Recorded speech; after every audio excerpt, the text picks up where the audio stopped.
kabar semua? Senang sekali saya ini Ayu Ningtyas dapat menjumpai Anda kembali dalam program kesayangan kita, Dokterku. Siarkan langsung dari studio El Sinta TV dan 95,7 FM Fit Radio Semarang. Seperti biasa, selama 1 jam ke depan, kami akan menyajikan informasi seputar kesehatan Anda. Dengan tema kali ini mengenai kontrol hamil dan penanganan gangguan kandungan pada masa COVID. Bagi Anda yang ingin bertanya langsung, silakan di 021 2520 666 atau bisa juga kirim pertanyaan Anda ke email kami di dokterkualsinta@yahoo.co.id. Dan pemirsa, kali ini kita kehadiran dengan Dr. Novi Resistanti SPOGK. Beliau adalah dokter spesialis kebidanan dan kandungan, konsultan dari Rumah Sakit Hermina Depok ya. Kita sapa dulu Dr. Novi panggilannya. Assalamualaikum warahmatullahi wabarakatuh, Dr. Novi. Waalaikumsalam warahmatullahi wabarakatuh. Duh, apa kabarnya nih dokter? Alhamdulillah baik gitu ya. Hari ini mau bahas, nih temanya seru nih, yaitu tentang kontrol hamil dan penanganan gangguan kandungan pada masa COVID. Nah, sebenarnya gini dok, mungkin masih ada aja kali ya ibu-ibu di luar sana atau mungkin perempuan-perempuan di luar sana yang khawatir nih dok gitu kan, mau ke rumah sakit, ketemu dokter obgynnya, mau periksa atau mau berobat gitu ya, mau kontrol kehamilannya.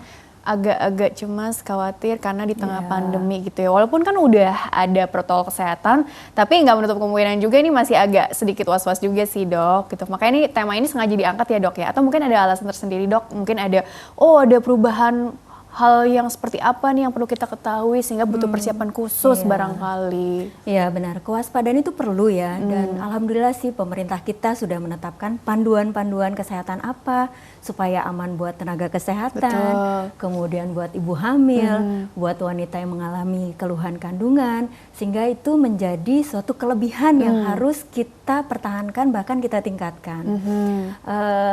Makin kesini pandemiknya kan panjang. Padahal kita tahu COVID itu suatu hal yang baru dan kita mampu beradaptasi dan melakukan hal-hal yang baru yang sifatnya lebih protektif Alhamdulillah bagi sih. ibu hamil dan bagi wanita secara umum. Jadi untuk saat ini malah jauh lebih aman, tenaga kesehatannya aman, APD-nya lengkap, kemudian sarananya juga memadai. Kemudian panduannya ada bagi ibu hamil, bagi wanita dengan keluhan kandungan, protokolnya itu ada. Jadi itu menjadi suatu satu rasa aman bagi kita, bagi tenaga kesehatan, bagi ibu hamil, kemudian bagi keluarga, bahkan bagi ibu-ibu yang menjalani misalnya kemoterapi jangka panjang atau misalnya keluhan kandungan lainnya. Kan udah new normal gitu ya. Tapi gini, ada kontrol hamil dan juga penanganan gangguan kandungan. Jadi kan tadi fokusnya nggak hanya pada ibu hamil aja nih, tapi juga perempuan yang memang ada masalah atau gangguan-gangguan kandungan ini kan istilahnya ya. Ini berupa apa aja sih gitu, walaupun nanti akan dibahas lebih dalam lagi sih di segmen selanjutnya. Tapi teaser aja sih dok, karena kan yang namanya gangguan kandungan itu kan sepertinya banyak gitu ya bentuknya. Tapi yang paling kerap dijumpai gitu ya, keputihan, perdarahan atau gangguan siklus haid, kemudian orang yang menjalani kemoterapi, kemudian wanita yang mengalami masalah hormonal, kemudian penggunaan KB jangka panjang atau ingin mengganti alat kontrasepsi. Dan karena kita ketahui masa pandemiknya panjang, sementara wanita tidak mungkin berlama-lama menunggu dan keluhan itu bisa timbul sewaktu-waktu. Jadi itu menjadi suatu ajakan bagi kita, tidak usah takut untuk datang kontrol ke dokter apabila ada keluhan yang berkaitan dengan kontrasepsi, keputihan, perdarahan, atau kontrol kemoterapi atau pasien-pasien onkologi tumor. Karena kan sekarang kan mindsetnya gini dok, kalau nggak penting-penting amat gitu ya, sebisa mungkin sih nggak keluar rumah gitu ya. Tapi jangan lupakan juga ada kondisi yang memang perlu segera gitu ya dok ya. Karena kan tadi kalau semakin ditunda, khawatirnya nanti jadi tambah berat, makin sulit berat, diatasi, komplikasi datang gitu kan. Kita nggak mau sampai ke tahap yang seperti itu gitu ya dok ya. Jadi sebenarnya begini, karena tadi kan jangan-jangan gitu banyak yang jadi menunda gitu ya, karena mungkin juga tadi khawatir tadi, atau juga bisa dibilang nih kan pandemi kan bisa mempengaruhi psikologis kita sekali gitu ya dok ya. Yang tadinya nggak ada keluhan jadi muncul misalnya, kok ada keputihan ya, atau mungkin yang semula nggak begini kok jadi hormonnya jadi nggak balance ya, pengaruh ke siklus ya atau apa gitu ya dok ya. Itu semua sebenarnya tergantung dari satu daya tahan tubuh setiap wanita, kemudian kondisi alami wanita tersebut, misalnya kadar hemoglobinnya, kemudian ada tidaknya resiko infeksi, bagaimana nutrisinya, pola paparan matahari, pola aktivitas fisiknya. Betul. Jadi hal itu sangat mempengaruhi keluhan yang dialami selama periode tertentu. Dan khususnya bagi wanita yang mengalami keluhan yang berkaitan dengan organ reproduksi, maka itu menjadi ajakan satu kita, kalau ada keluhan tidak usah khawatir datang, justru keluhan itu harus diatasi. Kalau misalnya mau mencoba mengatasi diri sendiri dengan keluhan yang beragam itu, malah justru tidak menemukan jalan keluar atau terapi yang tepat. Dengan datang ke dokter, dia akan dapat mencurahkan apa yang dikeluhkan, kemudian kita akan melakukan serangkaian pemeriksaan fisik, pemeriksaan laboratorium, kemudian terapi apa yang sesuai dengan penyakit tersebut. Itu sangat membantu sekali. Tentu saja bagi wanita yang akan datang kontrol ke dokter kandungan, pasti akan diberikan panduannya apa saja. Misalnya menggunakan alat perlindungan diri yang baik, kemudian diupayakan dalam kondisi tubuh yang prima, artinya tidak ada kondisi lain yang menyertai, tapi kalau misalnya ada kondisi yang menyertai, mohon disampaikan kepada petugas kesehatan. Kemudian keluhan utamanya apa, dan tidak diperkenankan ada yang ditutup-tutupi. Langsung aja apa yang akan dikeluhkan atau ada yang disampaikan ke dokter, mohon disampaikan, jangan ada yang disembunyikan. Misalnya sebenarnya sebelumnya ada keluhan keputihan berulang, atau sebenarnya sebelumnya sudah terapi berulang. Jadi jangan sampai kita melakukan tindakan yang tidak sesuai. Artinya akan lebih baik kalau kita lakukan pemeriksaan lebih tepat, diambil sampel untuk pemeriksaan laboratorium sehingga kita bisa tahu pengobatannya apa yang paling tepat bagi wanita tersebut. Jadi terbuka gitu ya. Betul. Kan insya Allah kan aman dong. Iya, jauh lebih aman. Terapinya sudah ada. Kemudian kita juga berusaha menentukan atau membuat protokol-protokol obat apa yang sesuai pada kasus tertentu. Intinya tadi kan memang jangan ragu untuk jika memang harus ke dokter gitu ya. Kemudian juga tadi kan berikan informasi termasuk tadi riwayat penyakit sebelumnya, penyakit penyerta gitu ya dok ya. Tapi begini dokter, berarti kan itu kan tadi memang persiapan, berarti kan persiapan yang perlu dikomunikasi. Tapi kalau untuk di era yang seperti sekarang ini, telemedicine juga bisa dimanfaatkan juga ya dok ya. Sebelum kita artinya gini, mengenali tanda-tanda bahaya memang harus segera urgent datangi ke rumah sakit nih gitu. Jadi bagaimana itu dokter tahapannya juga dari awal nih? Jadi telemedicine itu sangat membantu sekali. Telemedicine bisa kita lakukan apabila sudah ada data sebelumnya. Artinya misalnya pada wanita hamil sudah pernah kontrol di usia kehamilan 13-15 minggu, sehingga kita ada data dasar, riwayat obstetri atau riwayat kehamilan sebelumnya, kemudian riwayat penyakit yang menyertai, tekanan darah saat ini, ada tidaknya faktor risiko, seperti adanya riwayat diabetes mellitus, tekanan darah tinggi, kemudian apakah ada riwayat penyulit medis seperti tuberkulosis sebelumnya. Jadi itu sudah teridentifikasi. Kemudian kita sudah melakukan screening ultrasonografi sebelumnya. Sehingga dari riwayat tersebut kita tahu pada usia 13-15 minggu kita sudah ada scan bagaimana ukuran atau biometri janin, kemudian apakah ada kecurigaan ke arah gangguan kromosom yang dimiliki, bagaimana plasentanya, bagaimana cairan ketubannya, bagaimana tekanan darahnya, sehingga sekiranya harus melakukan telemedicine di kesempatan berikutnya karena misalnya kondisi tertentu tidak dapat datang ke rumah sakit, atau misalnya karena kondisi pekerjaannya dia tidak dapat meninggalkan tugas, sementara dia bisa melakukan kontrol pada 2 bulan berikutnya, maka itu dimungkinkan. Atau misalnya obatnya habis, atau misalnya ada keluhan mual muntah pada kehamilan, atau misalnya tiba-tiba sakit kepala yang tidak membaik dengan istirahat, atau upaya-upaya lainnya, atau misalnya keluar air-air. Keluar air-air maksudnya apa tuh? Dia bingung apakah ini pecah ketuban, ataukah ini pipis, atau misalnya ini adalah lendir dari jalan lahir, sehingga dia harus mengkonsultasikan dia dengan tenaga kesehatan di mana kondisinya dia tidak memungkinkan untuk datang ke rumah sakit, maka hal itu sementara bisa dilakukan dengan telemedicine. Jadi sebelumnya ini sudah ter-record dulu datanya ya? Betul, jadi sudah ada data dasar.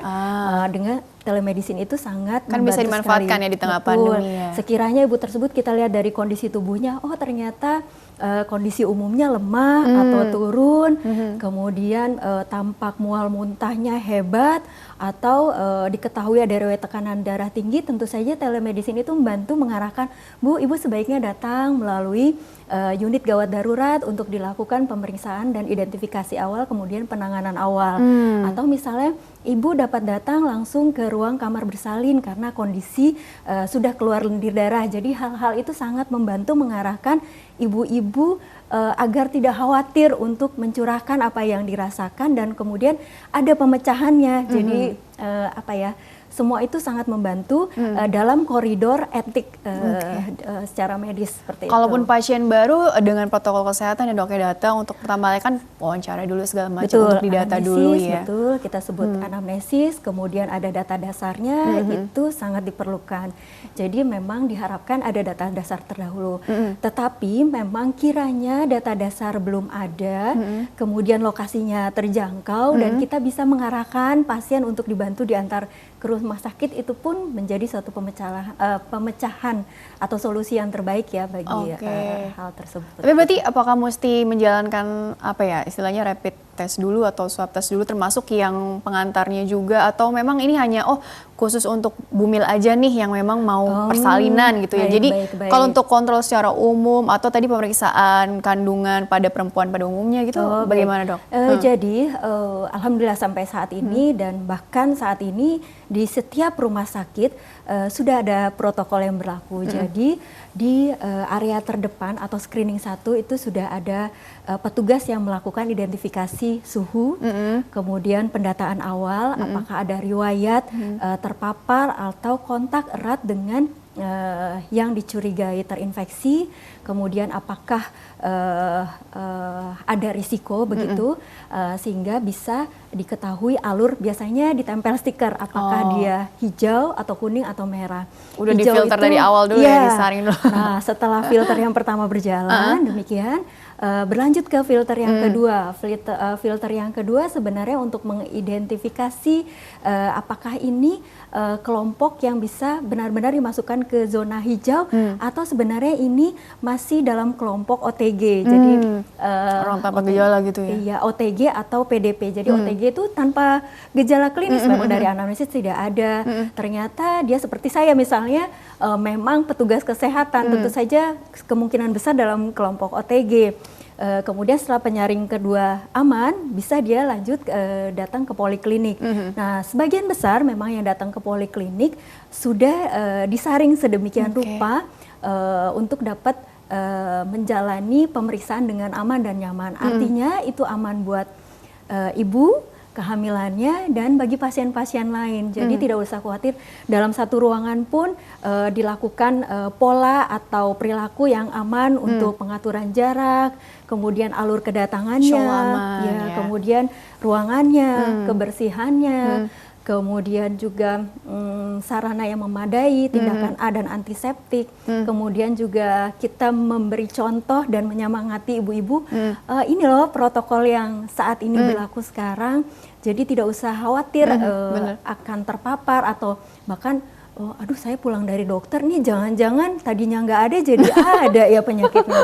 Jadi jangan sampai ada kekhawatiran kalau justru pulang dari rumah sakit, aduh terpecahkan ya masalah saya. Oh saya tambah sehat, oh janin saya ternyata tambah bagus. Tenang ya, usia semakin tenang jadi imunitas juga kan semakin baik juga. Jadi selama menjalani kehamilan juga aman, tenang, ada motivasi untuk persalinan normal. Kemudian apabila wanita yang harus melakukan tindakan SC pun merasa nyaman karena prosedurnya SC itu seksio cesaria atau persalinan dengan sesar, atau misalnya harus menjalani tindakan pun merasa nyaman datang ke rumah sakit gitu. Jadi nggak ada khawatir, wah sekarang masa COVID, rumah sakitnya ada rumah sakit COVID, saya harus bagaimana? Justru era ini sangat intinya nyaman tadi bagi untuk pasien. ketenangan si pasiennya gitu ya. Oke dokter, kita jeda dulu ya, nanti dilanjutkan kembali di segmen selanjutnya ya. Baiklah pemirsa, jangan kemana-mana, tetaplah bersama kami akan kembali sesaat lagi.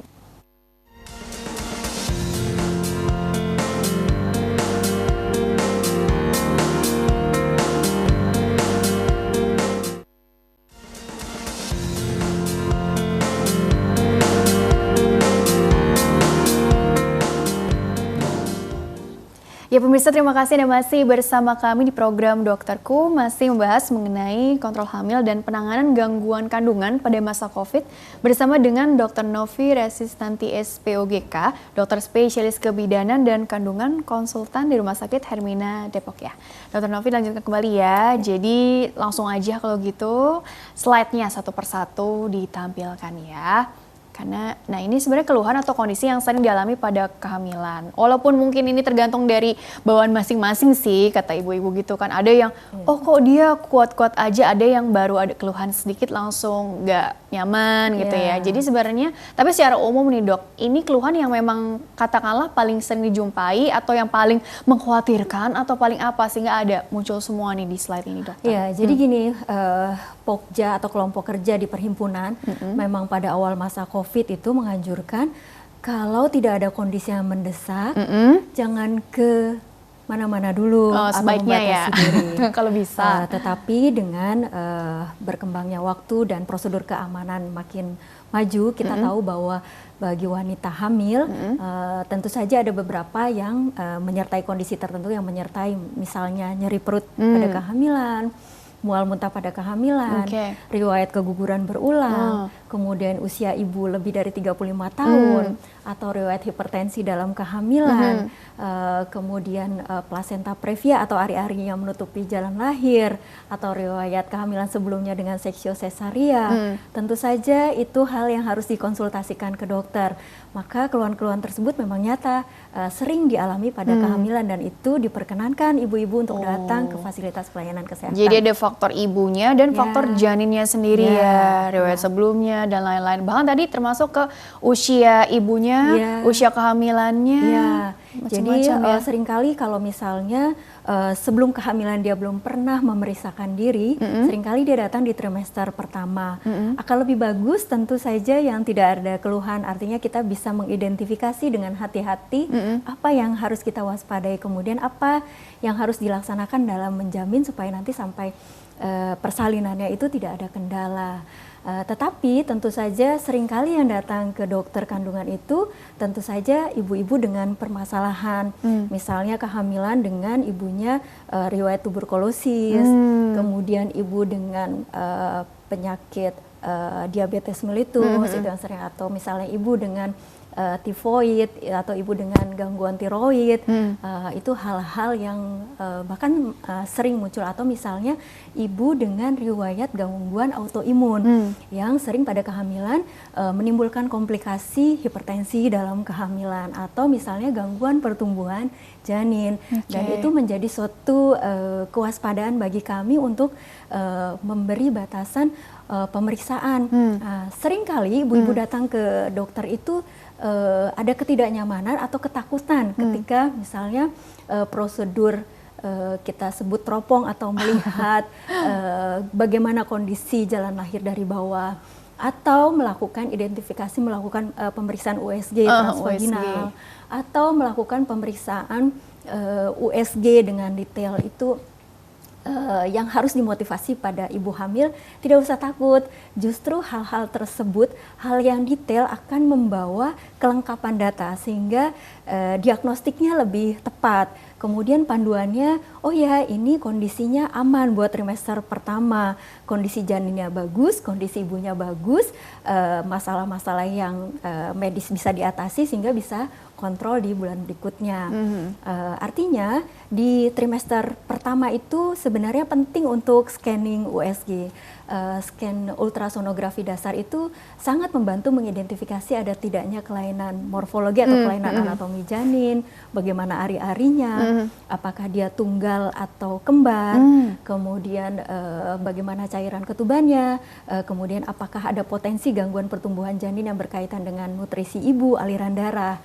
Nah, begitu usia kehamilan 18-22 minggu dilakukan scan lebih tajam lagi untuk menilai bagaimana jantung janinnya, bagaimana ekstremitas atau organ tulang-tulangnya, kemudian bagaimana pertumbuhan susunan saraf pusat, bagaimana dinamika cairan ketuban, plasentanya, dan kemudian di trimester ketiga kita akan lebih tajam mengarah keidentifikasi ada tidaknya faktor-faktor penyulit ibu yang sering timbul trimester 3. Yang sering adalah ketuban pecah dini, persalinan prematur atau persalinan kurang bulan, atau kehamilan dengan hipertensi dalam kehamilan. Terlebih lagi khususnya bagi ibu-ibu yang kehamilannya dengan riwayat seksio cesarea atau riwayat persalinan dengan SC, maka dokter kandungan itu akan lebih hati-hati menilai ada tidaknya risiko plasenta akreta atau melekatnya ari-ari di jalan lahir, apakah ada risiko distribusi aliran darah dari ibu plasenta ke janin, bagian mana pertumbuhannya, kemudian apakah setiap ibu hamil itu siap untuk menjalani persalinan dengan lancar dan normal, dan misalnya harus dilakukan SC, prosedur apa yang harus dilakukan. Ada kekhawatiran memang kalau nanti saya datang ke rumah sakit, wah nanti saya harus diperiksa macam-macam nih, harus periksa yang nggak perlu, jadi mahal.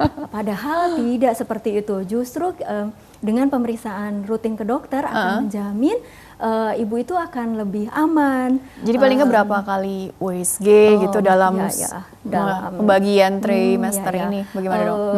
Berdasarkan usia kehamilan, memang Kementerian Kesehatan telah menentukan bahwa kontrol kehamilan rutin itu setiap bulan sekali, kemudian setelah 32 minggu atau setelah 8 bulan setiap 2 minggu sekali, dan mencapai usia kehamilan 37 minggu itu seminggu sekali. Tetapi bagi divisi kami feto maternal, maka saat ini berkembang di seluruh obstetrik ginekologi tentunya, maka scan atau identifikasi USG akan lebih baik dilakukan di awal kehamilan, yakni 13-15 minggu, sehingga kita bisa lebih hati-hati mengidentifikasi ada tidaknya kelainan pada janin, kemudian 18-22 minggu, dan kalau dimungkinkan maka pemeriksaan non-invasif prenatal testing itu bisa ditawarkan.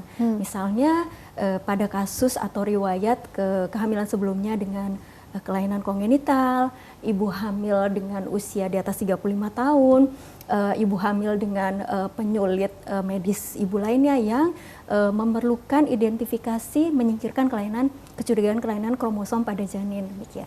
Oke, baik. Coba kita langsung ke slide selanjutnya dulu ya, biar cepat selesai dulu nih slide-nya.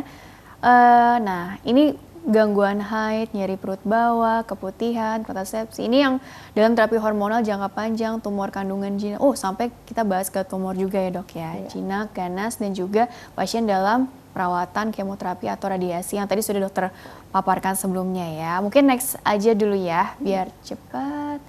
Nah, ini panduan pemeriksaan pasien hamil atau keluhan kandungan. Nah, ini kan tadi apakah harus semuanya di rapid tes dulu atau di swab dulu, atau mungkin ini aja nih buat yang mau menjalankan apa ya, mungkin persalinan. Iya, betul. Jadi kita ingin bekerja aman bagi tenaga kesehatan, bagi ibu hamil, janin, dan keluarganya.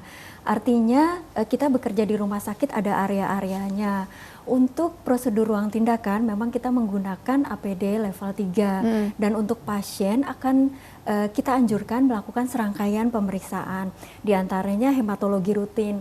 Hematologi rutin itu mencakup bagaimana pemeriksaan darah merah, darah putih, keping darah.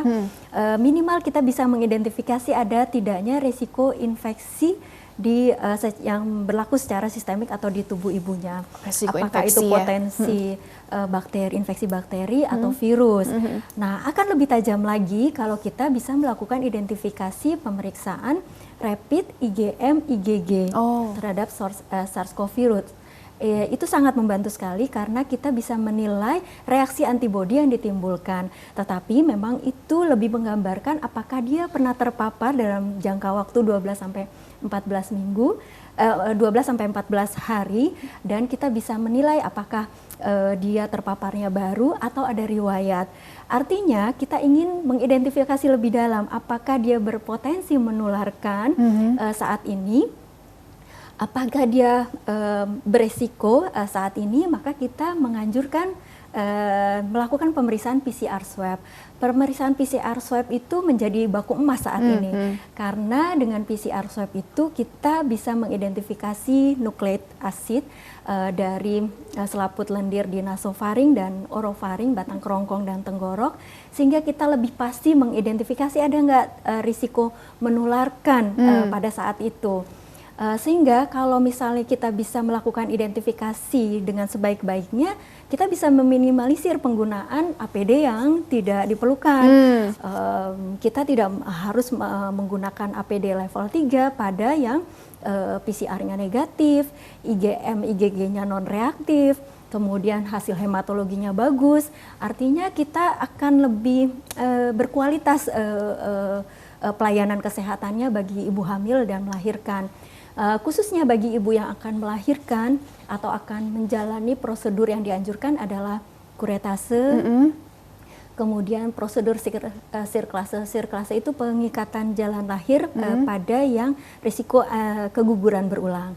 Kemudian ibu hamil yang akan melakukan persalinan normal, baik persalinan normal tanpa alat atau vakum atau forceps, kemudian persalinan dengan seksio cesaria, atau misalnya harus melakukan prosedur laparotomi atau prosedur membuka perut untuk mengangkat tumor, misalnya mengambil mioma uteri atau mengangkat kista ovarium atau kehamilan ektopik terganggu.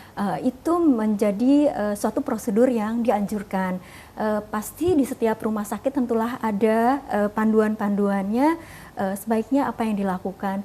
Justru hal itu jauh lebih aman dan nyaman bagi ibu hamil, bagi wanita dengan keluhan kandungan, dan bagi keluarga tentunya. Iya gitu ya. Oke, coba slide selanjutnya lagi. Sebelum kita masuk ke pertanyaan dari email ya. Oke. Slide. Nah, ini tata laksana pasien dengan dugaan terinfeksi atau menunjukkan perburukan begitu dokter. Iya. Oke, tadi setelah melakukan pemeriksaan di swab test gitu ya dok ya. Terus juga ada pembentukan tim multidisiplin. Jadi melibatkan dokter siapa aja nih maksudnya dokter yang? Jadi biasanya kalau kita tahu SARS-CoV virus itu adalah suatu penyakit baru. Penyakit baru itu menularnya lewat pernafasan atau kontak erat.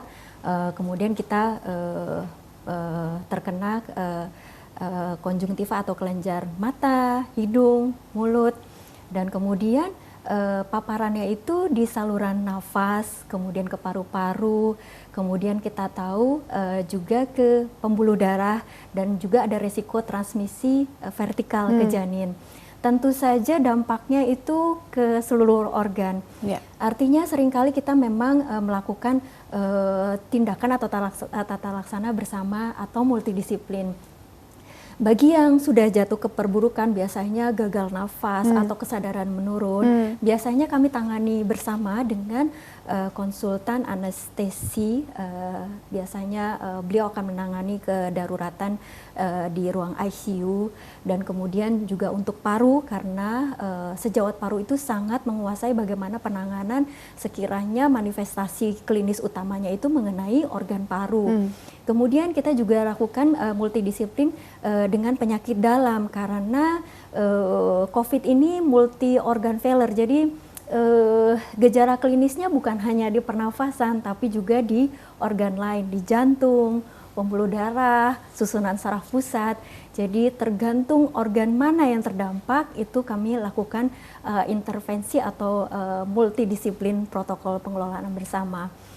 Pada kasus kehamilan khususnya, misalnya kita berbicara pasien yang akan dilakukan prosedur tindakan operasi seksio cesaria, biasanya kita melakukan konsultasi dengan multidisiplin penyakit dalam, paru, kemudian laboratorium, anestesi, dan penyakit anak tentunya, karena itu adalah satu tim. Tidak mungkin kita melakukan identifikasi dan tata laksana di bidang kita saja. Pada pasien yang akan melahirkan, setelah dilakukan identifikasi lab, ternyata ada kecurigaan ke arah infeksi SARS-CoV virus yang berdampak ke janinnya. Katakanlah misalnya bayinya harus dilahirkan preterm atau kurang bulan, maka kita informasikan ke dokter anak bahwa status pasien ini adalah terinfeksi SARS-CoV virus. Sehingga untuk pengelolaan anaknya adalah pencegahan risiko transmisi vertikal ke bayi yang akan dilahirkan, dan kemudian juga bagaimana pengelolaan nantinya apakah dimungkinkan rawat gabung dengan ibunya. Kemudian juga dengan anestesi tentu kita harus sampaikan ke dokter anestesi, dokter mohon izin pasien Nyonya A akan dilakukan tindakan seksiosesaria dengan status terinfeksi SARS-CoV virus. Jadi prosedurnya yang tidak membahayakan bagi dokter anestesi. Pembiusannya nanti dipilih yang non aerosol, jadi yang spinal. Kemudian waktu durasinya juga ditentukan obat-obatan apa yang terus. Kemudian juga bekerja dengan tim yang aman. Nanti setelah dari kamar operasi, ruangannya ditentukan, alurnya ditentukan, dan kemudian pemeriksaan apa yang menjamin bahwa terapinya tepat dan perlindungan pasiennya tuh tepat supaya tidak beresiko menyebarkan infeksi lebih lanjut. Gitu ya. Jadi dapat gambaran supaya tidak ada lagi rasa khawatir atau apapun lah itu yang bikin cemas gitu ya. Oke, saatnya sudah habis ya? Atau mau ditampilkan dulu lagi karena tadi ada beberapa poin yang nampaknya belum selesai dibahas ya, Dok ya? Coba slide terakhirnya tadi. Jika harus dilakukan tindakan seperti kuratase, persalinan, dan laparotomi, ya pastinya dilakukan di kamar operasi khusus dengan tadi yang sudah dokter sampaikan ya, Dok ya, prosedurnya segala macam. Dan pasca persalinan pada pasien dengan dugaan terinfeksi atau terkonfirmasi positif tidak dilakukan rawat gabung dengan si babynya ini ya, Dok ya?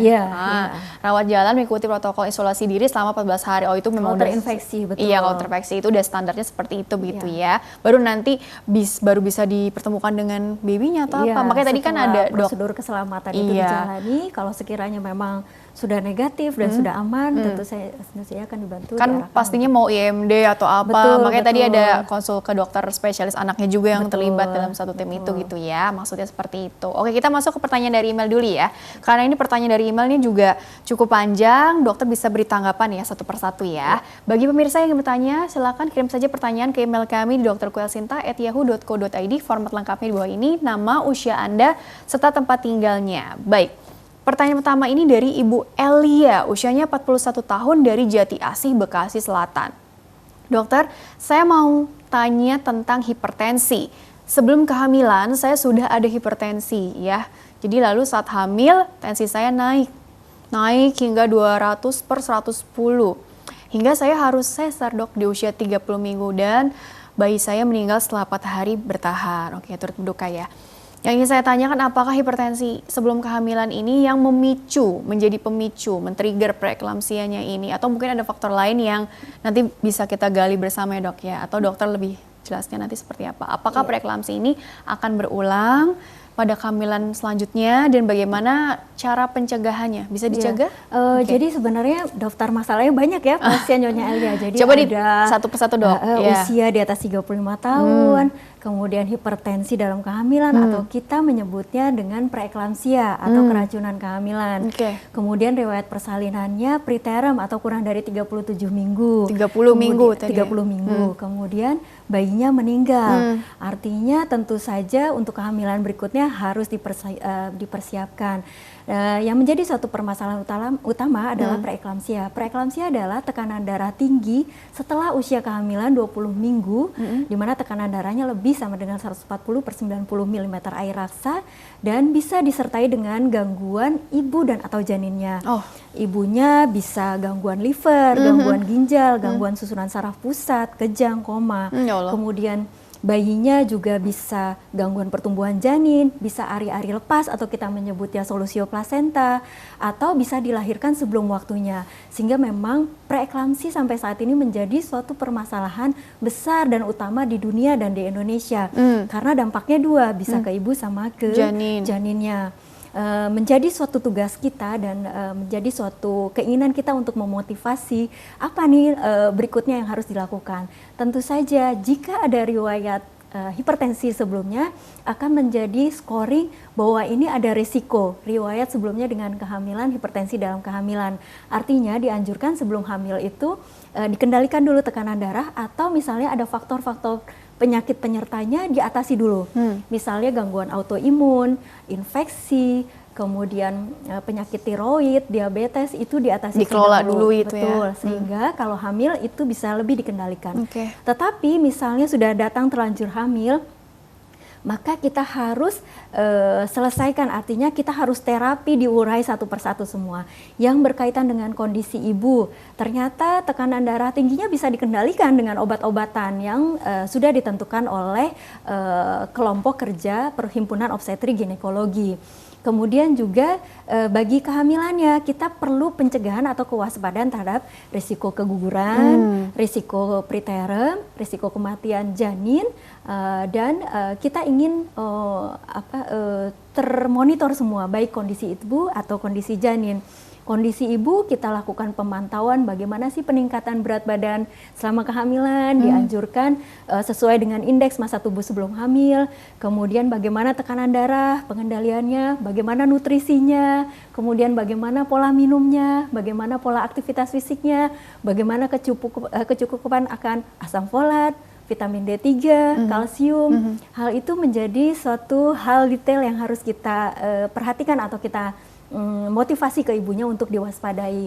Dan yang tersering adalah preeklamsi itu didasari oleh minimalnya aktivitas fisik, minimnya pengetahuan tentang bagaimana sih pengelolaan nutrisi yang bagus, bagaimana minum yang bagus, bagaimana kontrol kehamilan, karena merasa saya walaupun tensi tinggi nggak apa-apa tuh, padahal kita harus waspada terhadap janinnya, jangan sampai ternyata nanti sebelum 37 minggu atau kita sebut preterm harus dilahirkan. Kan kita tahu apabila janin dilahirkan sebelum 37 minggu maka permasalahan kematangan organ itu yang harus kita waspadai. Sementara kita ingin kehamilannya sampai 9 bulan, bayinya bugar, bagus, tidak ada risiko ancaman lepasnya ari-ari, tidak ada risiko gangguan cairan ketuban, tidak ada risiko distribusi aliran darah, atau kita menyebutnya risiko hipoksia. Jadi tidak hanya dokter yang risiko hipoksia karena penggunaan masker jangka panjang, tapi janin pun bisa ada risiko. Jadi hal itu yang kita panduan. Jangan khawatir, saat ini selama ibu hamil bisa mengendalikan itu semua, obat-obatannya bisa kita pantau, kita pandu, janinnya juga kita lakukan USG, kemudian kehamilannya atau persalinannya pun kita bisa arahkan sebaiknya apakah lebih dianjurkan persalinan dengan seksio sesaria atau persalinan normal. Oke, kurang lebih begitu ya. Ih, detail sekali tuh ya, sangat terbantu dong ya pasti di Bu Elia ya. Oke, mudah-mudahan nanti kedepannya nggak lagi aduh bagaimana ini gitu ya. Tadi kan bagaimana yang perlu dilakukan nih untuk mencegah, tadi lebih ke jaga pola makannya, jaga tensinya juga. Betul. Semuanya ya tadi ya. Pada wanita dengan risiko tersebut kita juga harus ingatkan, ibu nggak usah khawatir, kita bisa komunikasi atau bekerja sama dengan multidisiplin yang lain. Biasanya kita konsultasikan atau rawat bersama dengan sejawat penyakit dalam apabila ada penyakit medis yang menyertai, atau bisa kita konsultasikan ke bagian gizi atau departemen gizi, misalnya harus pengaturan pola makan atau peningkatan berat badan, atau misalnya kita motivasi bagaimana sih pola aktivitas fisik yang bagus. Aktivitas fisiknya juga tadi ya. Oke, kurang lebih begitu ya. Baik, pertanyaan selanjutnya dulu nih dari Ibu Titin Sutini, usianya 30 tahun nih. Dokter, saya seorang ibu hamil. Kehamilan saya usia 7 bulan dan saya mengalami gangguan pada mata, yaitu mata saya minus 9. Yang mau saya tanyakan, apakah saya harus disesar lahirannya atau normal lahirannya? Usia saya 30 tahun, mohon solusi dan bantuannya dokter. Terima kasih. Ya, ini sering dialami, jadi dokter saya pakai kacamata nih, terus emang lahirannya harus sesar nih. Dokter, saya mending kontrol ke bidan aja deh kalau, atau misalnya ke tempat lain. Karena pasti pengen ini. Jadi karena kekhawatiran yang tidak mendasar, jadi timbul ketakutan. Kekhawatiran tidak mendasar tuh. Iya, padahal itu bisa dipecahkan. Jadi kita ketahui bahwa tekanan bola mata yang tinggi bisa memicu ablasio retina atau kita sebut lepasnya selaput jala. Dan sampai saat ini tindakan tersebut pulihnya itu lebih sulit dibandingkan yang tanpa risiko lepasnya selaput jala. Sehingga dahulu memang kita memiliki keterbatasan, tidak bisa melakukan konsultasi atau misalnya melakukan pemeriksaan lebih detail. Tapi saat ini ilmu pengetahuan begitu berkembang pesat. Kemudian sarana prasarana juga berkembang dengan pesat. Kita bisa melakukan konsultasi dengan spesialis mata.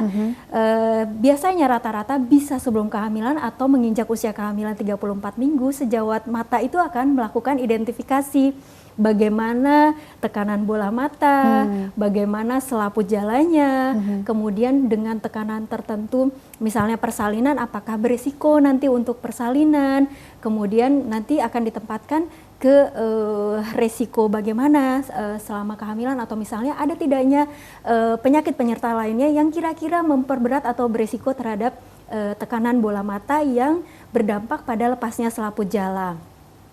Sekiranya itu bisa diidentifikasi dan kita bisa konsultasikan, tentu saja akan keluar jawabannya langsung. Biasanya berupa rekomendasi dari dokter mata bahwa saat ini kondisinya bagus, bisa dicoba persalinan dengan gentle. Tapi misalnya dokter mata menyatakan bahwa kondisi saat ini di usia kehamilan belum mencapai 34 minggu, ada resiko tipisnya selaput jala sehingga ada resiko ablasi atau resiko lepas, terlebih lagi nanti pada waktu melahirkan, maka dokter mata akan menganjurkan akan lebih baik sekiranya misalnya persalinan tanpa risiko seperti jadi bentuknya rekomendasi dan pola pola bagaimana komunikasi dan keputusan bersama dari tim medis. Begitu ya Bu Titin ya, insya Allah jawabannya sangat membantu ya. Baik dokter, kita jeda dulu sebentar ya. Dan pemirsa jangan kemana-mana, tetaplah bersama kami akan kembali sesaat lagi.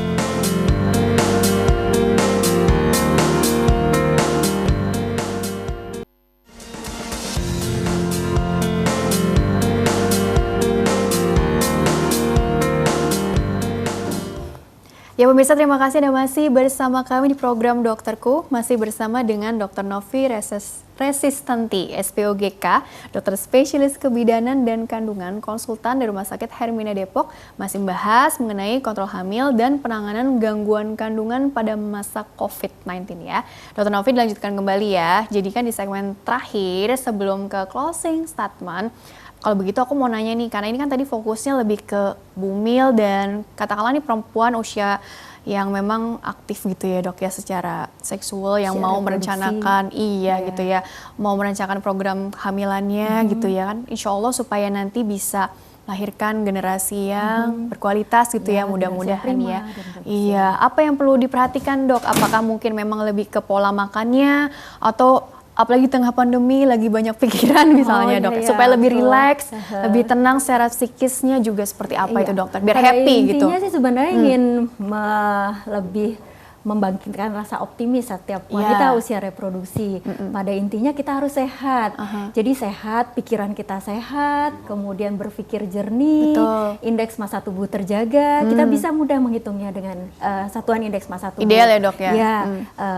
BB per TB kuadrat, jadi kita bisa mengelompokkan. Kemudian tekanan darah yang terkendali, minum cukup, aktivitas fisik, kemudian nutrisi yang berimbang, kemudian istirahat yang berimbang, bebaskan dari pikiran-pikiran yang tidak diperlukan, tidak mendasar, kekhawatiran yang tidak mendasar. Kita optimis melihat ke depan, langkahnya nih apa. Sekiranya kita sehat, aktivitas fisiknya bagus, kemudian kita bisa menjaga kesehatan organ reproduksi untuk mempersiapkan kehamilan. Bagian ingin hamil atau misalnya kesulitan memiliki momongan dalam jangka waktu lama, bisa berkonsultasi ke dokter kandungan, misalnya ke subdivisi yang mendalami masalah infertilitas reproduksi.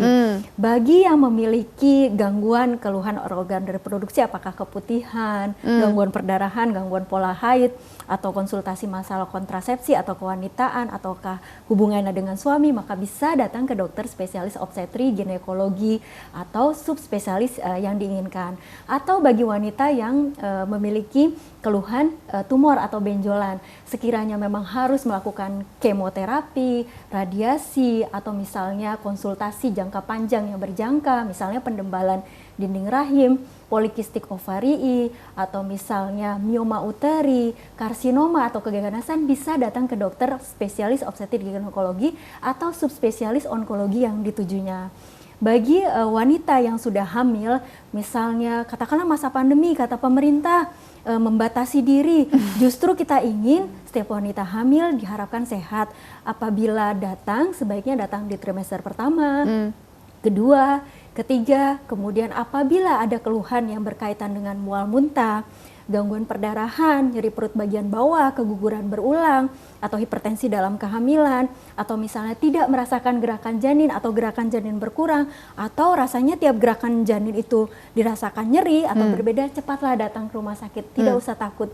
Justru kita ingin menjamin bahwa kesehatan ibu dan janin adalah hal yang utama. Oke, kalau begitu closing statement-nya singkat saja mengenai tema hari ini, dokter, silakan. Jadi hari ini saya ingin mengajak semua wanita usia reproduksi khususnya, kita harus optimis, kita harus sehat dengan menjaga kesehatan reproduksi. Bagi wanita hamil, tentu saja kita harus menjaga kehamilan agar janin yang dikandung adalah paripurna atau sehat jasmani dan rohaninya. Amin ya Allah. Kemudian bagi wanita dengan keluhan kandungan agar bisa pulih seperti sedia kala. Bagi wanita yang harus menjalani kemoterapi atau masalah tumor atau masalah radiasi, maka kualitas hidupnya justru harus lebih baik lagi. Amin. Dan itu bisa dijalani dengan pemeriksaan yang rutin tanpa kekhawatiran, tentu saja dengan prosedur keamanan dan keselamatan yang paripurna. Oh, baik sekali dokter. Terima kasih penjelasannya bagus banget ya dok ya. Insya Allah membawa banyak manfaat untuk orang banyak, sukses dan berkah selalu untuk dokter Novi ya. Amin. Amin. Banyak. Iya, dan pemirsa terima kasih juga Anda telah mengikuti program ini. Saya Rini Ayuning Tias beserta seluruh tugas mohon undur diri dari hadapan Anda. Sekian dan sampai jumpa.